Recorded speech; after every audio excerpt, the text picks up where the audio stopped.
A pharmacy assistant chased a stranger through a raging thunderstorm to return forgotten medication, never knowing the elderly man was a renowned surgeon whose dying wife held the secret that would transform her entire world forever. Before we jump back in, tell us where you're tuning in from, and if this story touches you, make sure you're subscribed, because tomorrow I've saved something extra special for you. The fluorescent lights of Medicare Pharmacy buzzed softly against the backdrop of thunder rolling across the October sky. Rain pelted the windows in heavy sheets, turning the evening into a blur of gray and silver.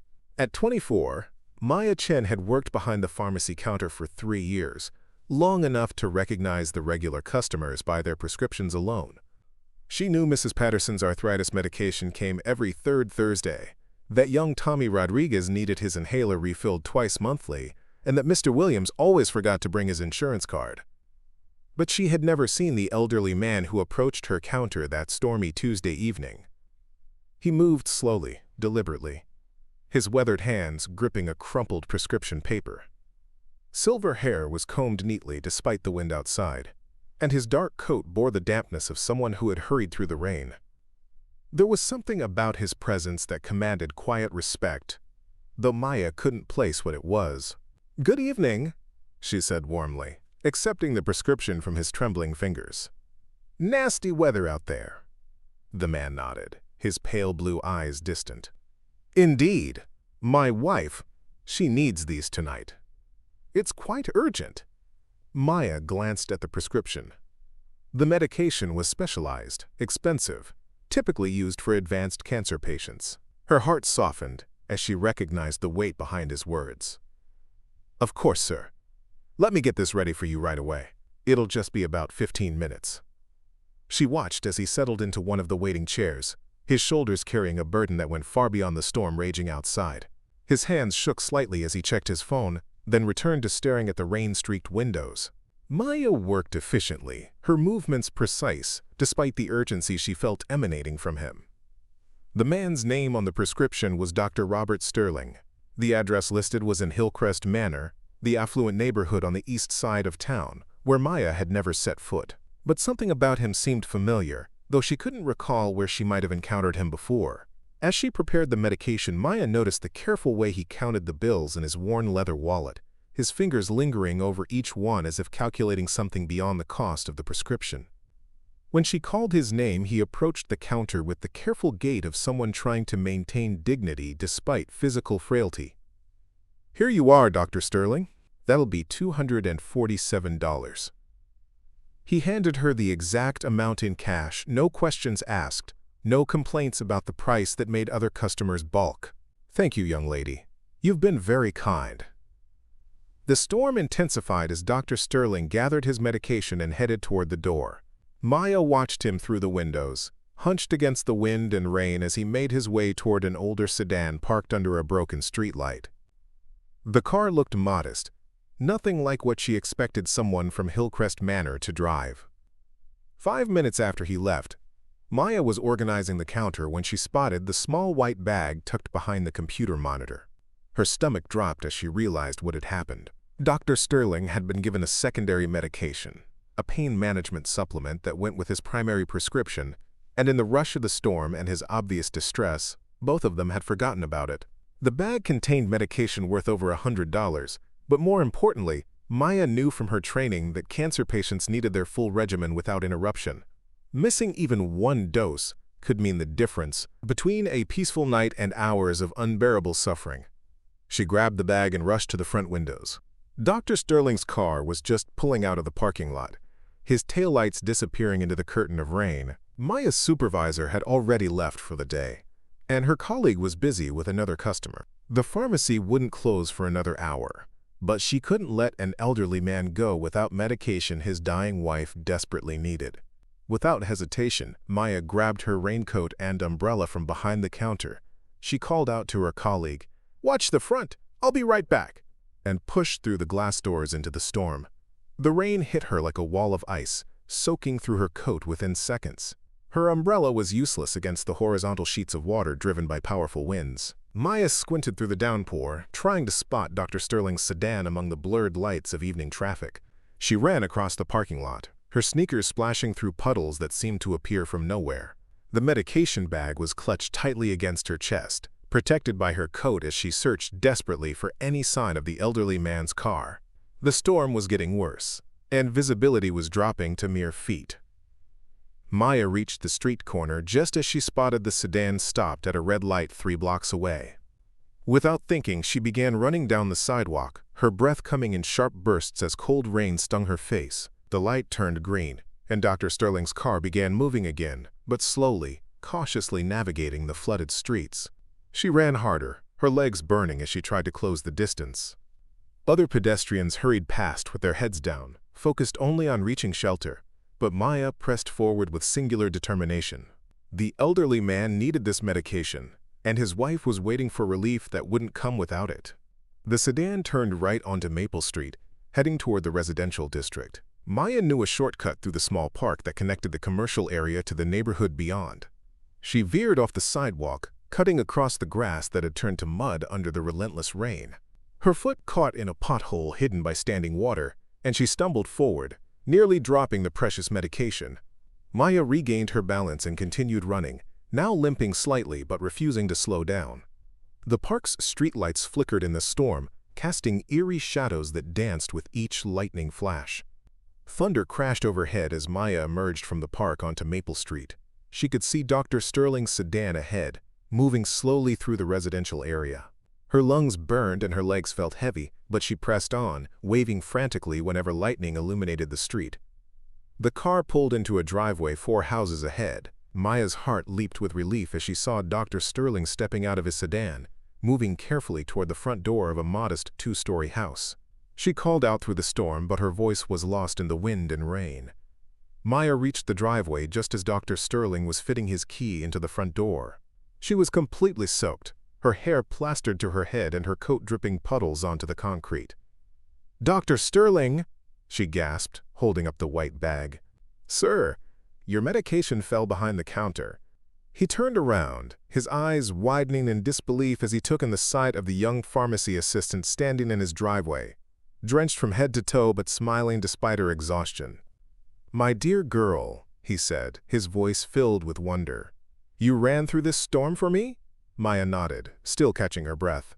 "You said your wife needed these tonight. I couldn't let her go without them." Dr. Sterling's eyes filled with tears that mixed with the raindrops on his weathered cheeks. He stepped toward her, accepting the medication bag with hands that trembled more from emotion than age. "You have no idea what this means," he whispered. "No idea at all." Before Maya could respond, the front door opened behind Dr. Sterling. A woman's voice. Preparing and narrating this story took us a lot of time, so if you are enjoying it, subscribe to our channel. It means a lot to us. Now, back to the story. Weak but warm, called out from inside. "Robert, is everything all right?"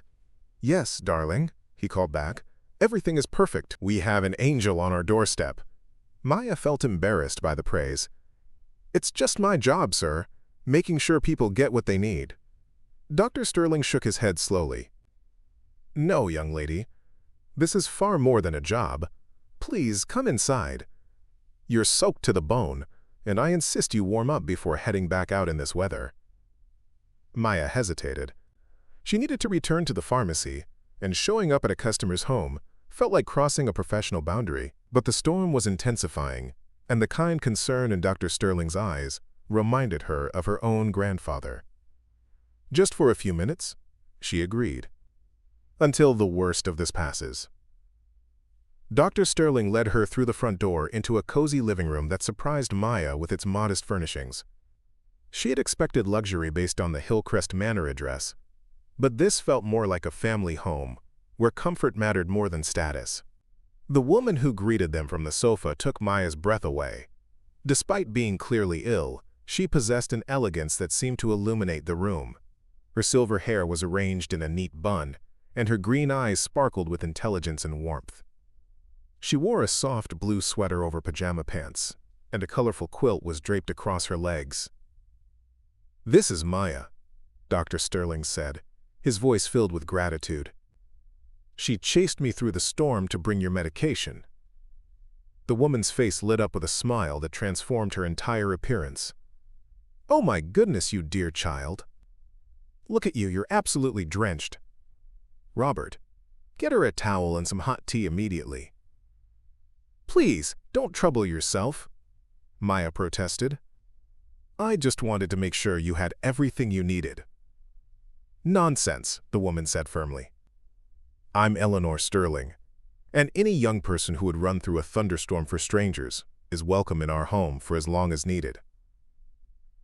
As Dr. Sterling bustled around gathering towels and starting the kettle, Maya found herself drawn into conversation with Eleanor.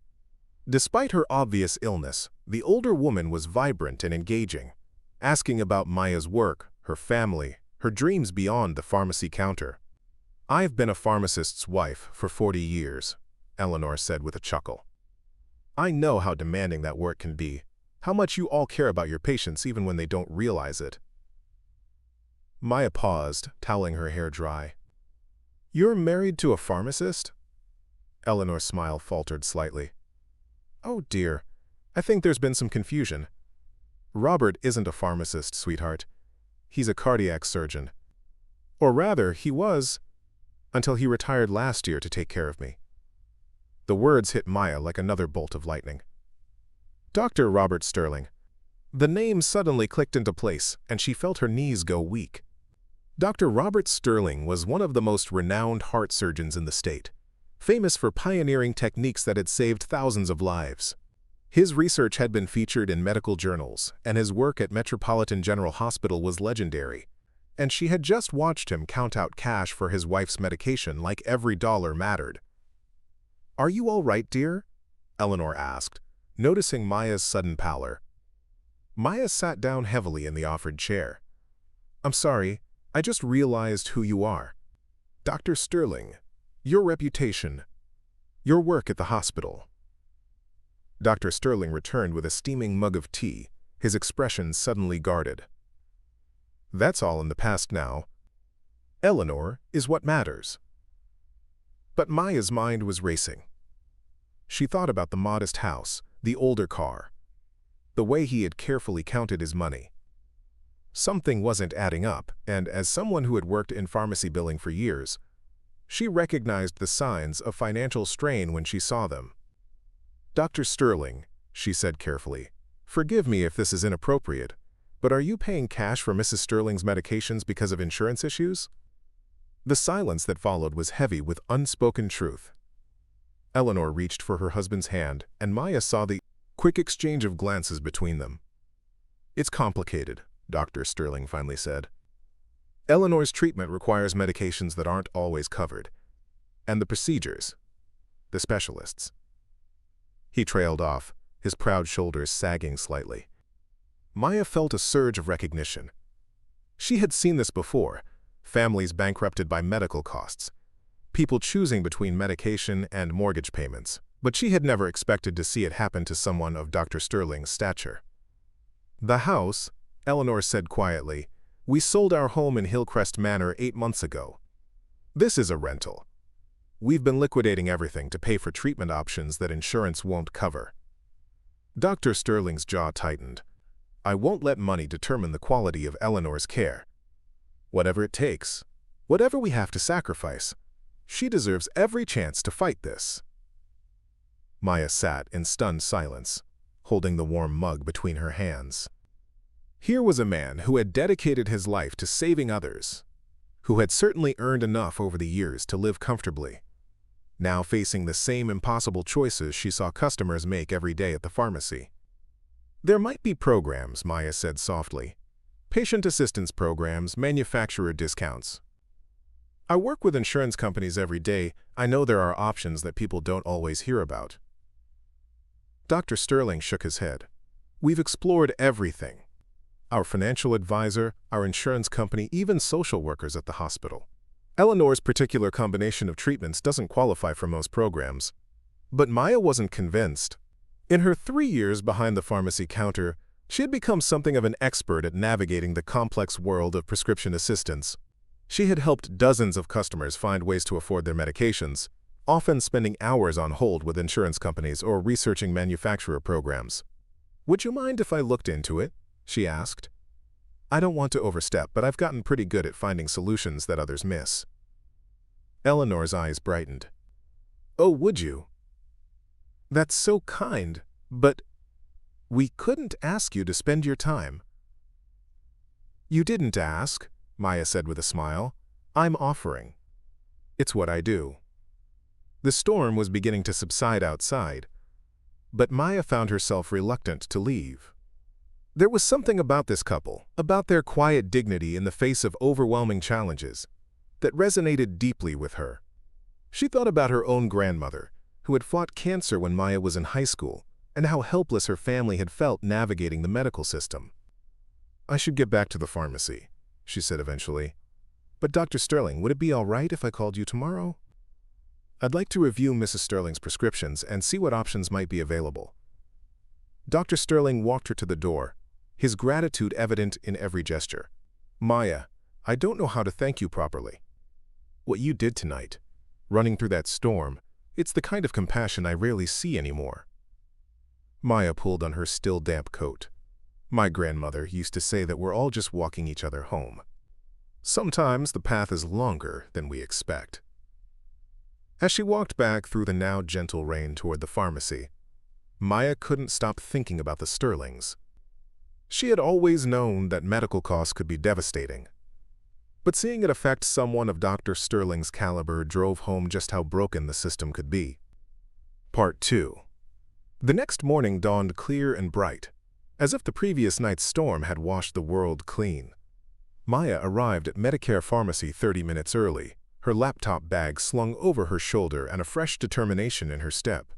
She had spent most of the night researching pharmaceutical assistance programs, manufacturing compassionate use protocols, and insurance appeal processes. Her colleague Marcus was already there, restocking shelves with the methodical precision that made him the most reliable technician on staff. Heard you went on a chase scene through the storm last night, he said with a grin. Very dramatic of you. Maya laughed as she settled behind the counter and powered up her laptop. Just doing the job. Running 3 blocks through a thunderstorm is not part of the job description, Marcus pointed out. That was pure Maya. As the morning progressed, Maya found herself thinking constantly about the Sterlings. Between filling prescriptions and helping customers, she researched Eleanor's specific medications, cross-referencing them with every assistance program she could find. The combination of treatments was indeed complex, but Maya had a suspicion that somewhere in the maze of pharmaceutical bureaucracy, there was a solution waiting to be discovered. During her lunch break, she called the number Dr. Sterling had written on a piece of paper the night before. Hello, Dr. Sterling. This is Maya from Medicare Pharmacy. I hope I'm not disturbing you. Maya? His voice carried genuine warmth. Not at all. Eleanor and I were just discussing what an extraordinary young woman you are. How can I help you? I've been looking into Mrs. Sterling's medications, and I think I might have found something. Would it be possible for me to stop by this evening after work? I'd like to show you what I've discovered. There was a pause, then Dr. Sterling's voice, thick with emotion. Of course. Eleanor will be delighted to see you again. She hasn't stopped talking about your kindness. Maya spent the remainder of her shift with renewed energy. She had found 3 separate programs that, when combined, could potentially reduce the Sterling's medication costs by 70%. It would require paperwork, phone calls, and careful coordination, but it was possible. When she knocked on the Sterling's door that evening, Eleanor answered with a bright smile despite the obvious fatigue in her eyes. Maya, dear, come in, come in. Robert's making his famous spaghetti sauce. Well, I call it famous, though I'm probably the only one who's ever eaten it. The house smelled wonderful, filled with the aroma of garlic and herbs. Dr. Sterling emerged from the kitchen, wiping his hands on a dish towel, his face lighting up when he saw Maya. Perfect timing, he said. Dinner's almost ready, and I insist you join us. It's the least we can do. Maya tried to protest, but Eleanor would hear none of it. Absolutely not. You'll eat with us. And that's final. Besides, Robert needs an audience for his cooking. I'm not much of a food critic these days. As they sat around the small dining table, Maya spread out the papers she had printed, explaining each program and how they might apply to Eleanor's situation. This one is through the pharmaceutical manufacturer, she explained, pointing to a complex form. They have a compassionate use program for patients whose household income has been significantly impacted by medical expenses. Based on what you've told me about selling your house and liquidating assets, you should qualify. Dr. Sterling studied the forms intently. We looked into this company's programs before. They said Eleanor's case didn't meet their criteria. That's because there are actually 3 different programs they offer, Maya said, pulling out another set of papers. Most people only know about the Basic Assistance Program, but there's also an Emergency Hardship Program and a Continuation Care Program for patients who have had to make significant financial sacrifices for treatment. The requirements are different for each one. Eleanor leaned forward, her green eyes sharp despite her illness. You found this information on your own? Maya nodded. I've become pretty good at digging through pharmaceutical company websites. They don't always make it easy to find these programs, but they exist. And there's more. She showed them a 3rd program through a nonprofit organization that specifically helped medical professionals and their families who were facing financial hardship due to illness. This one is specifically for doctors, nurses, and other healthcare workers, Maya explained. Dr. Sterling, your years of service should make you eligible. Combined with the manufacturer programs, we might be able to reduce your monthly medication costs from over $800 to less than $200. The silence that followed was profound. Dr. Sterling stared at the papers, his hands trembling slightly. Eleanor reached over to cover his hand with hers, tears streaming down her cheeks. I don't understand, Dr. Sterling finally said. How did you find these when our financial advisor, our insurance company, even the hospital's social workers couldn't? Maya shifted uncomfortably. Sometimes it helps to approach it from a different angle. I see these problems every day, and I've learned that the answers are often there, just buried under layers of bureaucracy. Maya, Eleanor said softly, do you realize what this means for us? The question hung in the air, heavy with implications Maya was only beginning to understand. She had focused so intently on the technical challenge of finding assistance programs that she hadn't fully considered the human impact of her discovery. It means you won't have to choose between medication and other necessities, Maya said simply. Dr. Sterling stood abruptly, walking to the window that overlooked their small backyard. His shoulders shook slightly, and Maya realized he was crying. Robert spent 40 years saving other people's lives, Eleanor said quietly. He never charged a patient who couldn't afford surgery. He did charity work in underdeveloped countries, trained other surgeons without compensation, donated more money than I care to calculate to medical research, and when I got sick, watching him liquidate everything we'd built to pay for my treatment. She paused, wiping her eyes. It's been breaking my heart as much as the cancer. Maya felt a lump forming in her throat. Mrs. Sterling, I had no idea. How could you? Eleanor smiled through her tears. But what you've done, finding these programs, giving us hope that we won't lose everything trying to keep me alive, it's given us back something we'd lost. Dr. Sterling returned to the table, his composure regained but his gratitude evident. Maya, I need to tell you something. Last night, after you left, Eleanor and I discussed something we haven't talked about in months. We discussed the future. Maya looked between them, confused by the weight of his words. We had stopped making plans, Eleanor explained.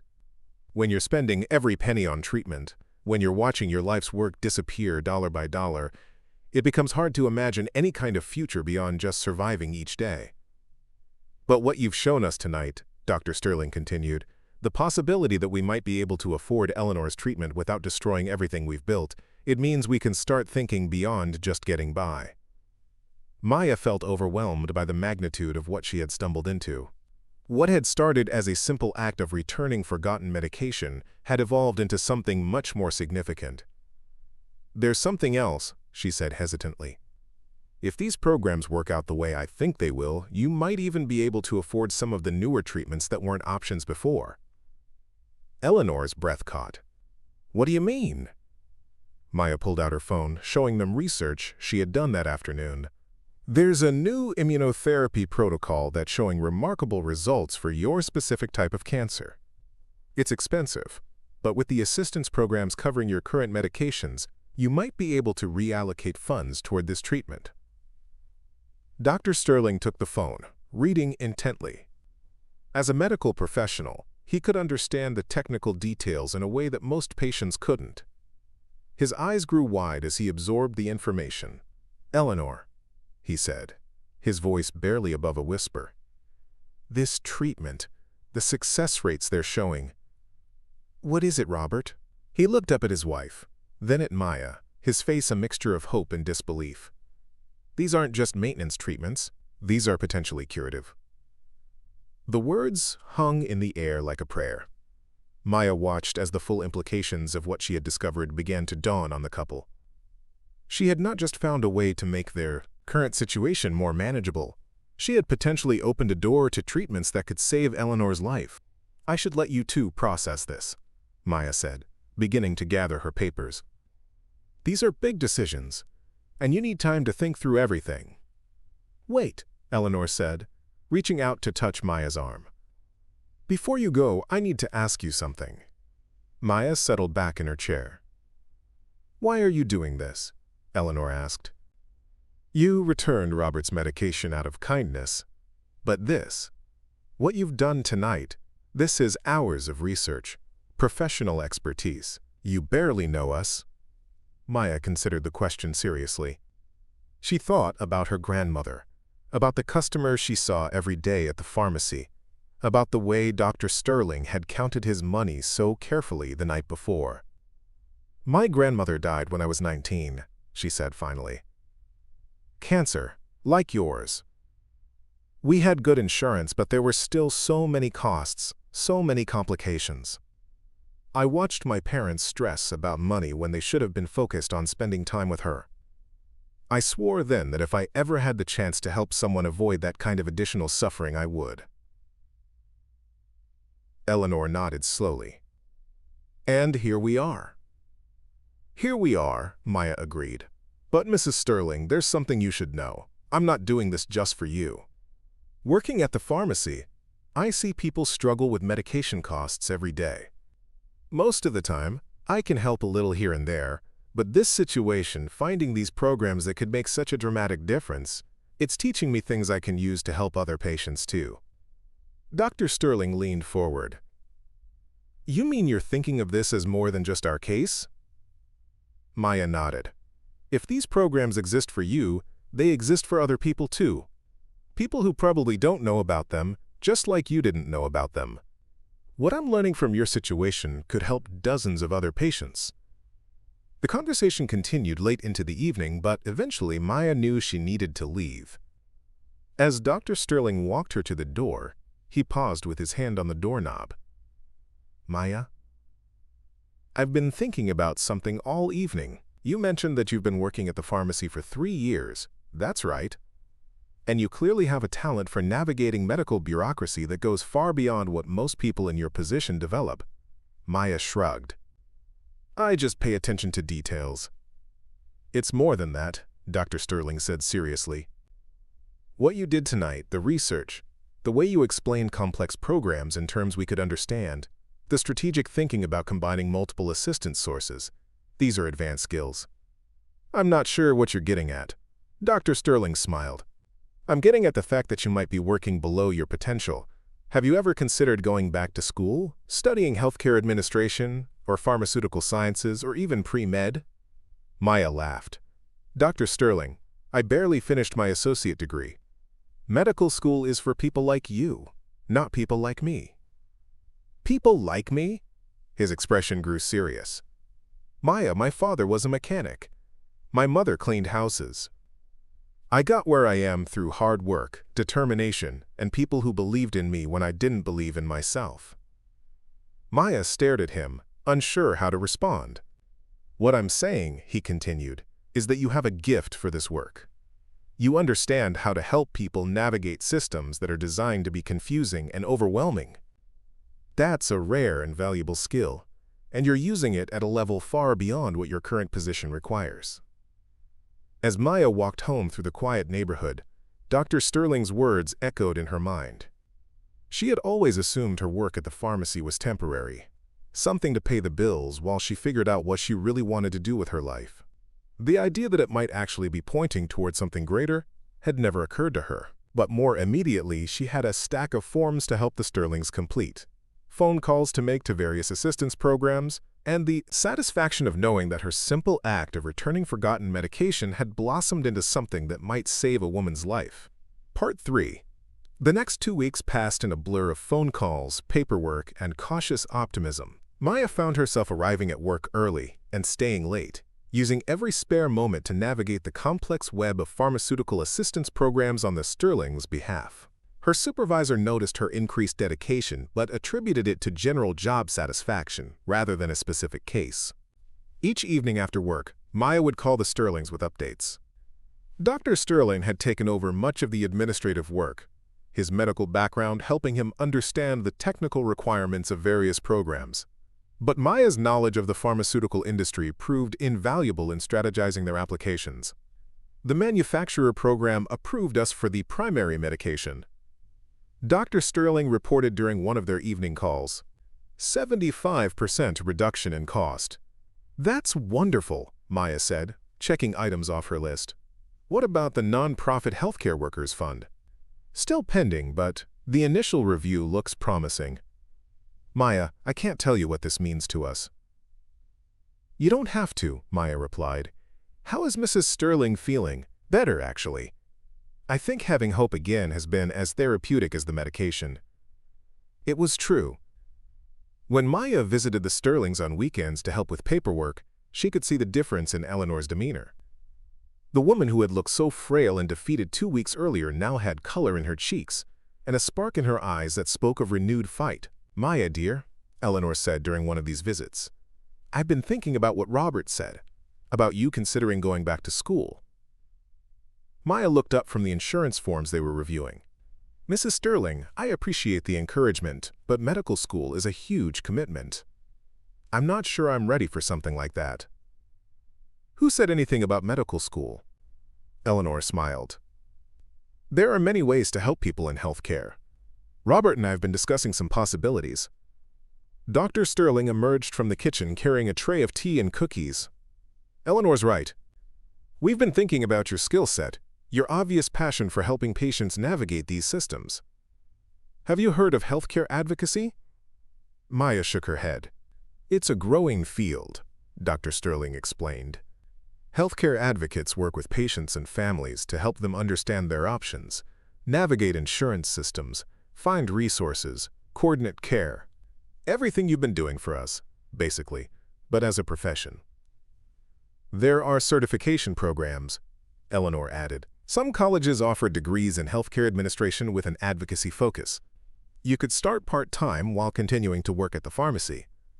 Maya felt a flutter of excitement mixed with uncertainty. I don't know. It sounds expensive and time-consuming. Maya, Dr. Sterling said gently, may I ask what you're earning at the pharmacy? Maya hesitated, then named a figure that made both Sterlings exchange glances. Healthcare advocates in this area start at nearly twice that salary, Eleanor said quietly.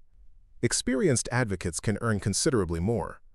But more importantly, Dr. Sterling added, you'd be doing work that clearly energizes you. I've watched you these past weeks, Maya.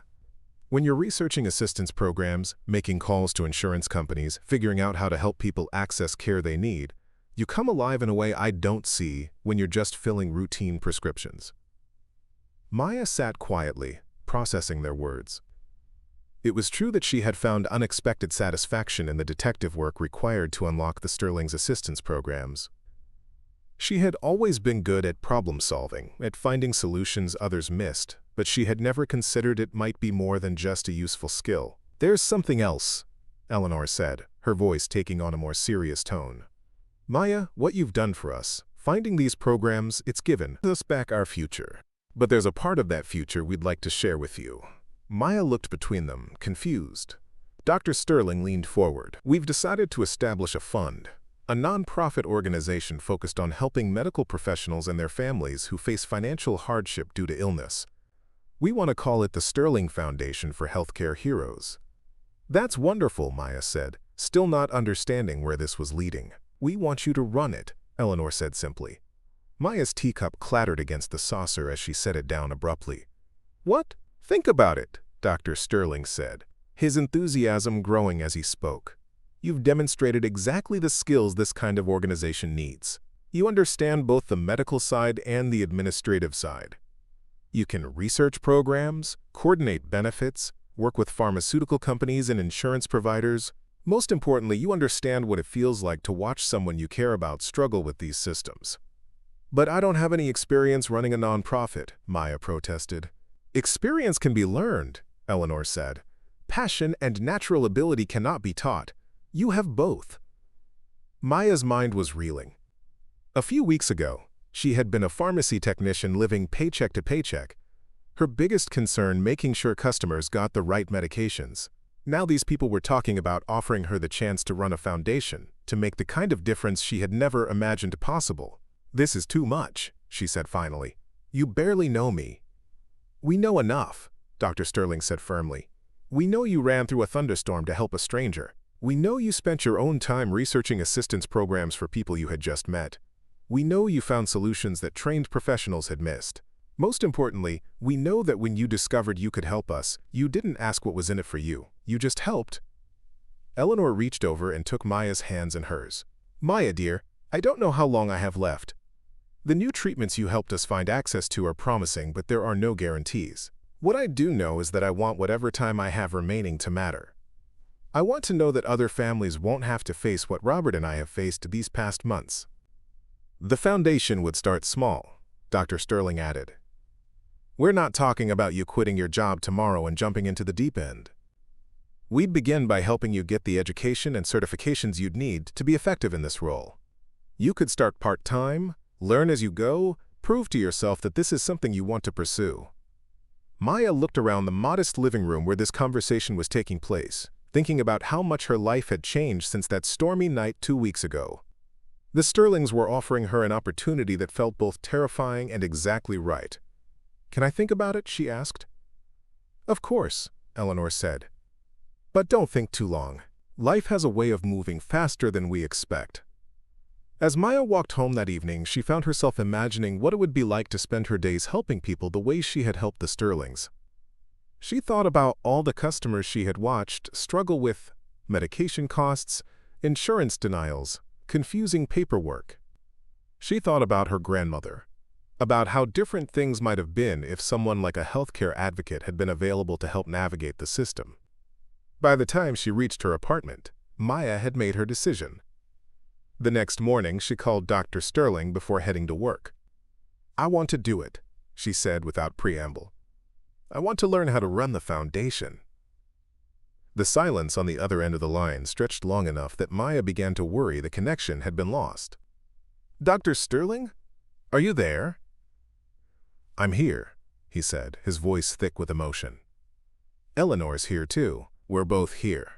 And we're both crying. Maya laughed, wiping away tears she hadn't realized were falling. Happy tears? The happiest. Eleanor's voice came through the phone. Over the following months, Maya began her transformation from pharmacy assistant to healthcare advocate. She enrolled in evening classes while continuing her day job studying healthcare administration and patient advocacy. The Sterling Foundation grew slowly but steadily, helping dozens of medical professionals and their families navigate financial hardships. Eleanor's health improved dramatically with the new treatments, and she became the foundation's most passionate advocate. Dr. Sterling returned to part-time consulting, using his medical connections to spread word about their mission. Maya discovered that sometimes the smallest acts of kindness create the biggest changes, proving that compassion has the power to transform not just individual lives, but entire communities. Up next, you've got 2 more standout stories right on your screen. If this one hit the mark, you won't want to pass these up. Just click and check them out. Quote,